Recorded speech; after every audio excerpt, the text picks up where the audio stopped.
Lu pernah lihat gak? Ada orang lagi lari maraton, tiba-tiba dia langsung jatuh, megap-megap dan kelocotan padahal gak ada yang nyentuh dia. Rasanya aneh kan? Nah, sekarang bayangin adegan itu terjadi. Tapi bukan sama satu orang, melainkan sama puluhan, bahkan ratusan ribu ikan di sebuah danau yang katanya saking indahnya sampai dijuluki kepingan surga di Tanah Minang. Gue bicara soal Danau Maninjau. Danau yang terbentuk dari letusan gunung api purba dengan pemandangan tebing-tebing curam yang bikin mata gak mau kedip. Tapi di balik kemolekan itu, ada kisah horor yang berulang. Legenda bilang, Danau Maninjau itu punya roh, dan rohnya ini sewaktu-waktu bisa marah. Kalau danau itu lagi marah, maka ribuan, bahkan jutaan ikan yang dibudidayakan di Keramba Jaring Apung atau KJA akan tiba-tiba tewas massal. Mereka bukan cuma mati, tapi seolah-olah KO mendadak, mengambang, putih, menyebar di permukaan air seperti karpet kematian. Bahkan, pernah kejadian ikan yang mati di sana beratnya mencapai ribuan ton dalam sekali peristiwa. Nggak main-main. Masyarakat yang hidup dari danau ini bilang, ini pasti karena ada dewa air yang lagi bete.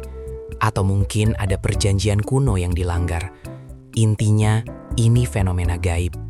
Tapi, kita kan di channel Tahu Gak Sih Lo, kita gak akan puas cuma sama mitos yang bikin merinding.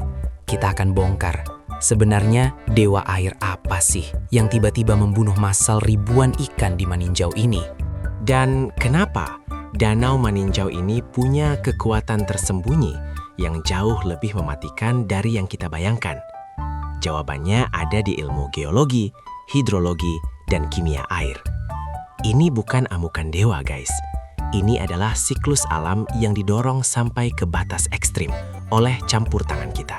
Pertama-tama, kita harus pahami dulu, Danau Maninjau itu bukan danau biasa. Dia adalah danau kaldera. Bayangin, Maninjau itu adalah lubang bekas kawah gunung api raksasa yang meletus sekitar 52.000 tahun lalu. Apa efeknya? Efeknya adalah Maninjau itu sangat dalam dan punya dinding yang sangat curam.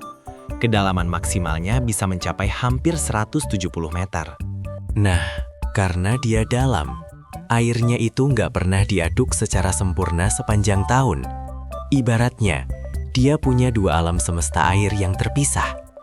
Alam semesta pertama, air permukaan yang hangat, penuh oksigen dan terang. Ini yang namanya lapisan epilimnion. Disinilah semua kehidupan, termasuk ikan-ikan, bahagia dan bernafas. Alam semesta kedua.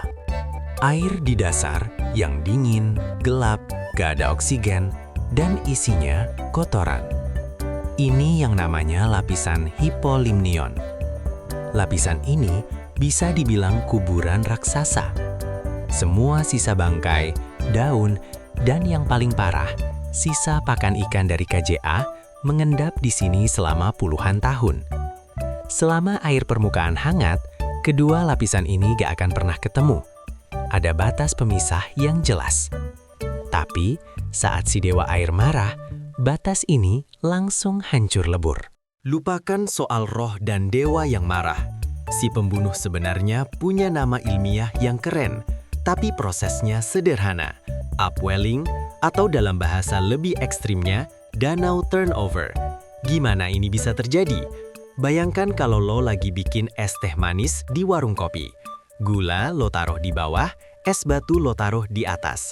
Kalau lo minum tanpa diaduk, gula di bawah nggak akan nyentuh ke atas kan?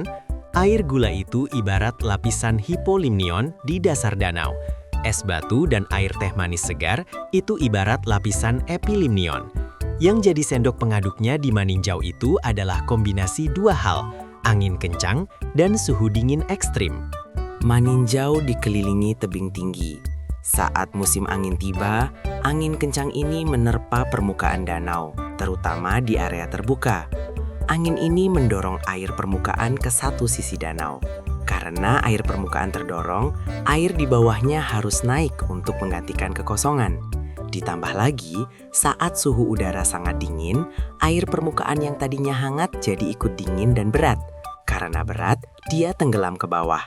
Fenomena ini di mana air dingin, berat dan mati dari dasar tiba-tiba dipaksa naik ke permukaan, inilah yang kita sebut upwelling atau turnover. Ini bukan kejadian mistis, ini fisika guys. Sekarang kita masuk ke bagian paling mematikan. Apa yang dibawa oleh air dasar saat dia naik ke permukaan? Dia membawa dua hal mematikan. Satu, air tanpa oksigen. Ingat, lapisan bawah itu adalah kuburan. Oksigen yang ada di sana sudah habis dipakai oleh bakteri untuk mengurai kotoran selama puluhan tahun. Jadi, saat air ini naik, dia seperti gumpalan air mati yang gak punya O2 sama sekali. Ketika air anoksik ini menyentuh permukaan, dia langsung mencaplok habis oksigen di lapisan epilimnion, tempat ikan-ikan bernapas. Gas hidrogen sulfida. Ini dia racun yang sebenarnya. Karena air di bawah sana nggak ada oksigen, proses penguraian kotoran oleh bakteri berjalan secara anaerob. Hasilnya adalah pelepasan gas-gas beracun. Yang paling fatal adalah H2S atau kita kenal sebagai gas telur busuk. H2S ini sangat beracun bagi organisme air, bahkan dalam konsentrasi yang sangat kecil. Bayangkan situasinya. Ribuan ikan yang lagi enak-enak berenang dan bernafas, tiba-tiba dikepung oleh air yang oksigennya dicuri habis-habisan. Dan pada saat yang sama, mereka menghirup gas beracun H2S. Sebenarnya, fenomena turnover ini adalah siklus alami danau dalam. Tapi, kenapa dulu nggak separah ini? Kenapa sekarang ikan mati ribuan ton? Inilah plot twist dan campur tangan manusia yang bikin Danau Maninjau jadi bom waktu yang sempurna. Masalah utamanya adalah keramba jaring apung. KJA yang dimulai masif sejak tahun 1990-an dan memuncak di tahun 2000-an, memang mendongkrak ekonomi lokal, tapi ada harga lingkungan yang harus dibayar mahal. Setiap hari, puluhan hingga ratusan ton pakan ikan ditebar ke danau. Tidak semua pakan itu dimakan. Sebagian besar, sekitar 60 hingga 80% dari pakan itu akan larut dan mengendap di dasar danau. Inilah yang gue sebut toxic sediment bomb. Pakan dan kotoran ikan ini yang kaya akan bahan organik, menumpuk dan memperkaya lapisan hipolimnion. Semakin banyak tumpukan kotoran, semakin banyak bahan bakar yang bisa diolah bakteri tanpa oksigen. Dan hasilnya, semakin besar konsentrasi gas beracun H2S yang terperangkap di dasar danau. Dulu, volume racun di dasar danau mungkin cuma secangkir. Tapi sejak KJA masif, volumenya jadi 1 tangki air. Ketika upwelling datang, dipicu oleh angin kencang dan dingin, dia tidak hanya mengaduk air alami, dia mengaduk konsentrat racun yang sudah ditimbun manusia selama puluhan tahun. Kejadian ini membuktikan bahwa faktor alam hanya tinggal jadi pemicu ledakan dari bom sedimen yang kita pasang sendiri. Dan masalahnya nggak berhenti di situ. Ada faktor X yang mulai ikut memperparah siklus ini. Pemanasan global. Loh, Maninjau jadi dingin karena upwelling kok malah dibahas pemanasan global? Begini penjelasannya. Pemanasan global membuat suhu udara dan permukaan air danau secara keseluruhan cenderung lebih hangat. Air yang lebih hangat di permukaan akan membuat lapisan epilimnion dan hipolimnion semakin sulit bercampur. Stratifikasi atau pemisahan lapisan air jadi lebih stabil. Ini terdengar bagus, karena artinya turnover jarang terjadi. Tapi justru ini yang mengerikan. Bayangkan kalau lo menahan kentut di tempat tertutup selama 1 tahun. Semakin lama ditahan, semakin pekat dan mematikan isinya kan? Pemisahan yang lebih stabil ini membuat gas beracun dan materi organik di dasar danau menumpuk semakin banyak dan semakin pekat tanpa pernah dilepaskan.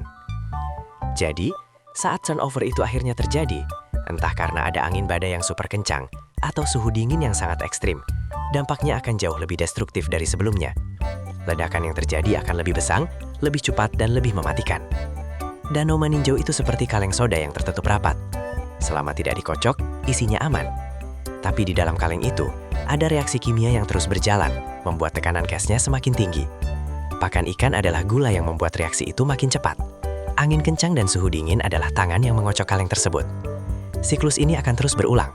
Setiap tahun, danau akan marah saat suhu dan angin mendukung. Dan setiap kali dia marah, dia akan membersihkan dirinya dari gas beracun yang menumpuk dengan mengorbankan ribuan ikan di permukaannya. Sayangnya, kita yang menyumbang racun paling besar ke dalamnya. Kita sudah lihat bahwa legenda kuno tentang danau yang marah ternyata bisa dijelaskan tuntas oleh sains.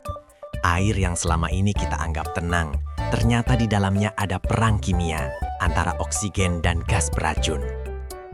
Ini bukan hanya tentang ikan mati di Maninjau. Ini adalah metafora besar tentang hubungan kita dengan alam. Maninjau adalah cermin yang menunjukkan bahwa setiap tindakan ekonomi yang kita lakukan, setiap kilo pakan yang kita tebar tanpa perhitungan, akan mengendap dan kembali menyerang kita dengan kekuatan berlipat ganda dalam bentuk bencana ekologi. Pertanyaannya sekarang, setelah kita tahu siapa dan kenapa pembunuhan massal ini terjadi, apakah kita akan terus membiarkan bom waktu sedimen di dasar Danau Maninjau terus membesar? Atau kita akan mulai mengubah cara kita berinteraksi dengan kepingan surga ini sebelum amukannya benar-benar tidak bisa dikendalikan?